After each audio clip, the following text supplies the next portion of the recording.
This episode is brought to you by the Arvada Center, because they're kicking off their summer concert series in June. Relax under the stars at the Arvada Center's outdoor amphitheater and take in acts like Melissa Etheridge, Big Richard, Tower of Power, Preservation Hall Jazz Band, The Spin Doctors, and so much more. Concerts are scheduled for June through September. You can find a whole schedule of events and get your tickets today at arvadacenter.org. That's arvadacenter.org. Hey, it's Paul. I'm a producer on the show, and I'm dropping in to let you know that the very first episode of our spin-off podcast, Lauren Boebert Can't Lose, is coming out later today. We've been working so hard on this, and I cannot wait to hear what you all think. So go subscribe right now to Lauren Boebert Can't Lose wherever you get your podcasts, because you're going to want to know what all your friends are talking about. Today on CityCast Denver. Could Denver be host to the 2030 Gay Games? Our chances aren't looking too bad, as we're the only U.S. city left in the running. But what LGBTQ credentials does the Mile High hold? We're revisiting a conversation from 2022 when we went on an expertly guided tour of the Capitol Hill neighborhood to learn about the deep roots of Denver's queer community.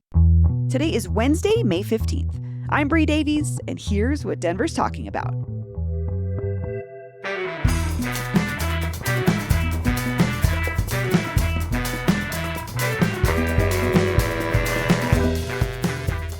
So this is the first stop, is right here. At the History Colorado Museum. Yeah. Okay.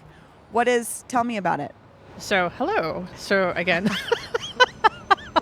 this is going to be edited down, isn't it? Oh, of course. Okay, we're going to do tons of editing. So we're at 1200 Broadway at the History Colorado Center. And this is the first stop in the exhibit tour. And the reason I wanted to do this is, first off, when people come in the door, I want them to know, first off, they are in a historically queer neighborhood. A place that has a lot of queer history, but I also want to talk about the fact that Broadway, for a long time, and actually still today, has had a lot of gay bars, a lot of kind of community meeting spaces, and other things. And in the 1970s, in the middle of this block, actually right where the parking garage is, that dastardly judicial building parking garage, was a bar called the Broadway Lounge. Okay. And in the 70s, it was a really kind of important place. It was kind of a cabaret. It was a bar. It was a meeting space. But the thing that makes it really important is the fact that Denver police targeted patrons of that bar and many other bars up and down Broadway to basically harass them. So if you were a patron coming in and out of the Broadway, and if you were there on an unlucky night, you could get a jaywalking ticket trying to cross Broadway or cross 12th. And jaywalking's one of those infamous It is. It's things. It's just like, it's a low-level harassment saying, we are keeping tabs on your community. We just want to let you know that we don't want you to feel welcome and safe in Denver. Yeah. And there was a police officer in particular called Buster Snyder. I just learned about him. He was also known for harassing Chicano I know, youth. he was. I Googled him and I'm just like, oh my God, he's at all of these kind of like Chicano movement protests and stuff like that. But he in particular was notorious for harassing patrons going in and out of the gay bars on Broadway. And there's one case, and I actually talk about this a little bit in the exhibit, is he issued this jaywalking ticket to a woman named Mary Lalo, who asked him just like, are you giving me this because you hate gay people? And he arrested her. And there is some court cases, and I'm actually still kind of figuring out because there wasn't a lot of coverage of it. No, that was the thing, honestly, too. When I Googled him, I can't remember why he came up. Some other conversation we were having, I found like one Getty image, but there really wasn't as much as I would have assumed, because a lot of what I was hearing was from Facebook groups from people saying, oh, I remember Buster. I remember Buster harassing me. Yeah, so he shows up a little bit in like Out Front and Big Mama Rag and some other kind of like queer and feminist newspapers. But for this case in particular, this is the part I'm still kind of like figuring out, is that there is like the judge in the case, because it goes to court. The judge in the case issues an injunction beforehand that says that homosexuality cannot be mentioned during the court proceedings. So nobody can ask if Officer Snyder is prejudiced against gays. No one can ask, like the defendant can't say I was targeted because of who like this officer thought I was doing, what I was doing, and who I was. And of course, someone in court mentions it and goes to mistrial. And I haven't been able to figure out what happens after that. Wow. I also think this is an interesting conversation right now as we continue to talk about whether police are welcome at Pride events. Yeah, it is. I mean, like, you know, for a lot of history. You know, like the exhibit actually basically covers the 50s to the 70s, and through a lot of that, police are not the friends of queer people in Denver. They're kind of this presence, you know, either in the background or actively harassing people going in and out of bars and other areas. Just to let you know, encumber you within the legal system, and keep you in the legal system. We're watching. Keep this on your record. Make sure that we're watching. So, like all of this stuff is interconnected. So the next stop on the tour is 1450 Pennsylvania. Okay. But there's stuff that we can talk about between then and now. Okay. So, all right. There's so little written about Denver urban planning. Yeah. I mean, a lot of this that's by design. I mean, all of this came from just doing actual like archival research, piecing together. Yeah, and like just sitting in my ass at like Western history and genealogy. Thank God for them, like basically a year going through all of this stuff and putting together. Yeah, because otherwise you have like Phil Goodstein's books and. I mean, how much time do you have? Is really the question when you have a Phil Goodstein book.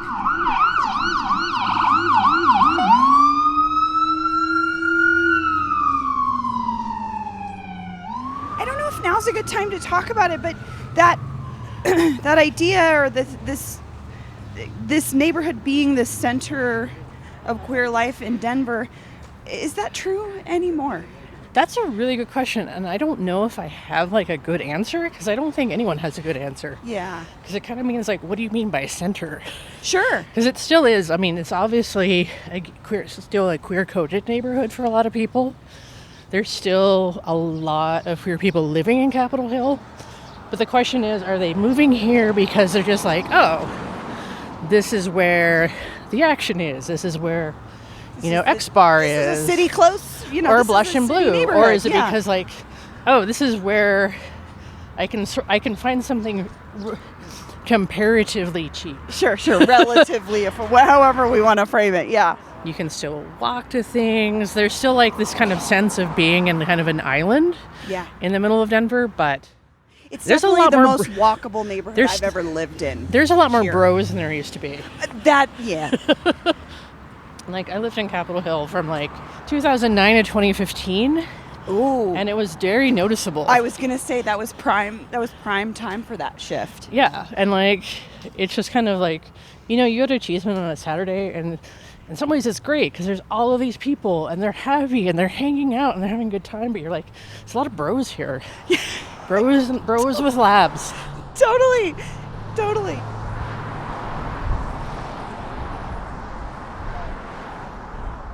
All right, so we were at 1450 Pennsylvania. This is now someone's house. And we're looking at, like, is this Red Flagstone? I don't know if any of us know. It's a flagstone sandstone building, row house. And in 1974, this building, and I don't know which floor it was the first office for the Gay Coalition of Denver. The thing that we mostly know the Gay Coalition of Denver for is this thing called the Denver's Gay Revolt, which was a city council meeting in late 1973 where there were basically more than 300 queer Denverites pack city council chambers and basically kind of like pressure city council into repealing basically gay and friendly laws, looking more seriously into police harassment. And in the Rainbows and Revolutions exhibit, there's actually one of the visuals that the Gay Coalition Denver puts together to show, look, this is actually what it's like being queer in Denver. And because of that, there was like a donor who was really excited about what they're doing and gave them money that turned into them renting this office. Creating this coalition. Yeah, not creating, but we gave them money to actually get an office. Oh, to get the office. Okay. And they had a library there and a resource center, and just thinking about like actually here's an office with a door and an address, and if you're like queer in Denver, you can actually go to this office and actually talk to somebody. It's not like, oh, I have to know like these secret back door, or I have to go to a bar and hopefully talk to the right people. It's like, here is an address. It's 1450 Pennsylvania. Here's where I can go. So, and then at some point this gets turned back into like a private residence, but I don't know when. Yes, the story of Capitol Hill. Like, this used to be a lawyer's office in the 70s. All right, let's keep going. So we are going to... Yeah, what did zoning, or what does zoning maybe still have to do with how we get communities in certain areas of our city? Well, so this is a really tough correlation causation problem. Sure. But I think the easiest way to do it is that this is kind of a landscape that... I just want to stop for a minute. Yes. Look at this. But yes. Yeah. So this is a landscape that in the 1950s Denver urban planners disliked very much. They wanted to basically retrofit the city to make it more attractive to white families with children, the people that they thought they were losing to Lakewood and to Inglewood and all of those places. So they actually tried to use the 1956 zoning code to basically suburbanize Denver. You know, again, like what you actually see here is built before that. Yeah. But the city is trying to use its zoning to keep this from happening in other neighborhoods, to keep neighborhoods basically populated by nuclear families, by especially white nuclear families. And you start to see in the 1970s, you know, especially thinking about the neighborhoods that are zoned R0, which is the most restrictive form of residential zoning in Denver. That is the residential zoning where you cannot live together unless everyone is related by blood or marriage or adoption. It's like Congress Park, which the south part of Congress Park is zoned R0, Park Hill, and some others. You start to see like people who like I don't actually know what their relationship was, but two women trying to live together in a house in Congress Park, and the neighbors reporting them to the city, saying this is a neighborhood that is about family values. You start to see like there's like two men who bought a house together in Park Hill, and the neighborhood is like, oh, you're not legally related, you can't live in Park Hill. And you start to see that, you know, the neighborhoods that have that kind of very strict zoning restriction start using it against same-gender couples moving into their neighborhoods. And Capitol Hill doesn't have any of that zoning, obviously. And you kind of can see kind of like that neighbors are trying to keep, they're like, well, that belongs in Capitol Hill. Which we hear today. Yeah. I mean, we hear that argument today. Oh, yeah. Well, that belongs in this part of the city, but not in my part of the city. Uh-huh. And that doesn't change. We just had this battle again. And that doesn't change until the group living ordinance. So. Which was last year. Well, that was the repeal of what had happened in the last couple of years. But that's what perplexes me is we're continuing to have that same fight. Yeah, it is. It's really like this kind of battle of like, you know, it's a battle of like who can live together in a house, which you shouldn't think is like a city concern unless it's obviously like, I don't know. Yeah, I don't know. It's just like, why is this something Denver should care about? Yeah, I think that exactly. Oh, this one. Okay, so we are at 13th and Vine. So, again, large Capitol Hill house that had been carved into apartments. So in 1957, an artist named Elver Barker moved into this building. And Elver Barker was the founder of the Denver chapter of the Mattachine Society. When you look at a lot of queer history, people writing about it, they're finding like more evidence of queer people like gathering and things like that earlier and earlier. But it's basically acknowledged that the Mattachine Society and its many chapters was basically kind of the first like kind of national organization for gay men. It was founded, I think, in the like 1949 or something in California. But the Denver chapter of Mattachine basically serviced the entire Mountain West. So sent their newsletter out and things like that. So they didn't last very long. I think they were only active for about 3 or 4 years. And actually the National Mattachine Society had their conference here in Denver at the Albany Hotel in, I think, 1959. I might be wrong on that year. And it was actually public. Like the News and the Post both carried stories about it. Elver Barker and other members of the society did media interviews. But unfortunately, you know who else was there? The Denver police. I was going to say Buster Snyder, but it might have been a little early for him. Let's just say, like, people, like, police with similar views. And a couple of months after the convention, they raided Elver Barker's home. They raided home of other members, including the group's librarian, who had, like, all the information. And he got arrested for indecency. So, and that was basically the chapter held on for a little bit, but basically the heart was taken out of it. Yeah. When I was looking through the photocopies of their newsletters, which are at History Colorado, this is actually where this project started, because I'm like, I wonder where all of these people are living, and started like looking on Google Maps, and that actually was kind of the start of seeing this as a picture of a neighborhood story. So what I like about this is still pretty much a Capitol Hill apartment. This is very classically Capitol Hill to me. Kind of busted looking. Yeah. Probably more affordable than some of the other spots on this block. So he lived housing a lot of people. He lived on the second floor in the back of the building. So that I know. But I don't know which apartment. Interesting. Anyway. Okay. All right. Cheeseman Park is the last one.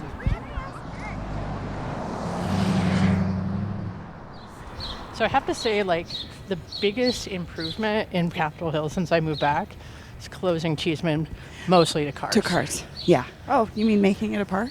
So. Absolutely. It plays such a role in the queer life I knew in the 90s and early 2000s. Is you cruised around here to meet people in your car. I mean, it's weird because, like, in some ways that's such a big part of Cheeseman life. Yeah. But at the same time, it's also like annoying if you're just like trying to go through the park and you're like, please don't hit me in your car. No, I agree. But this, I mean, I'm thinking about, we're walking up on Cheeseman Park now. This whole street would be bumper to bumper cars of people sitting in their cars.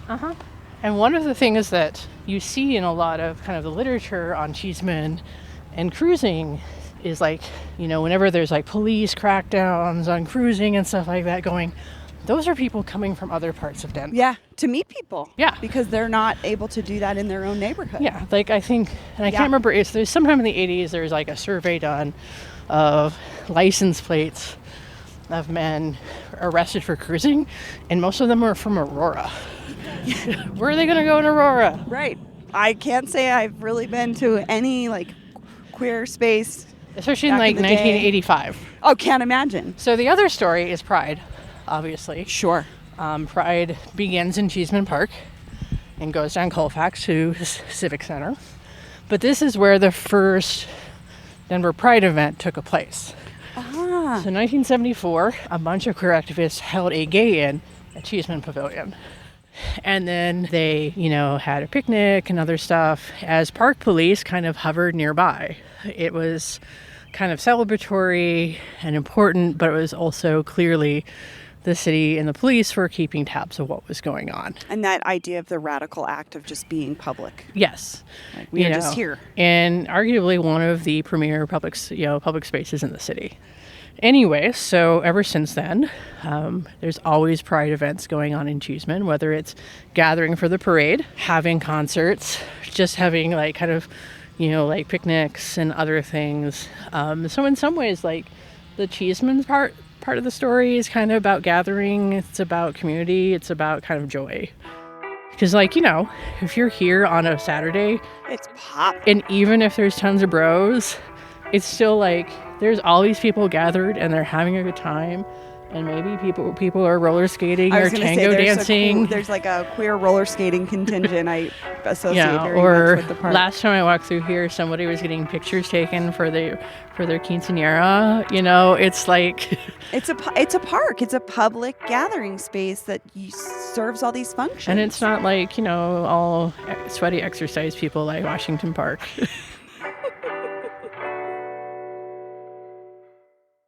Hey, we're working on a show about parking lots and we need your help. Where do you think the worst parking lot in Denver is? Give us a call on the Bad Parking Hotline at 720-500-5418 and let us know about the absolute worst lot in the city. That number again is 720-500-5418.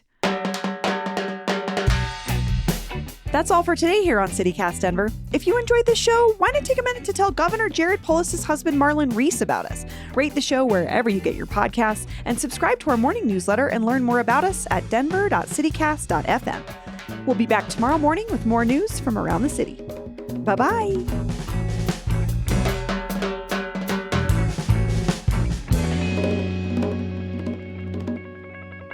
I don't know what a rainbow means to you, but it means gay AF to me. Okay.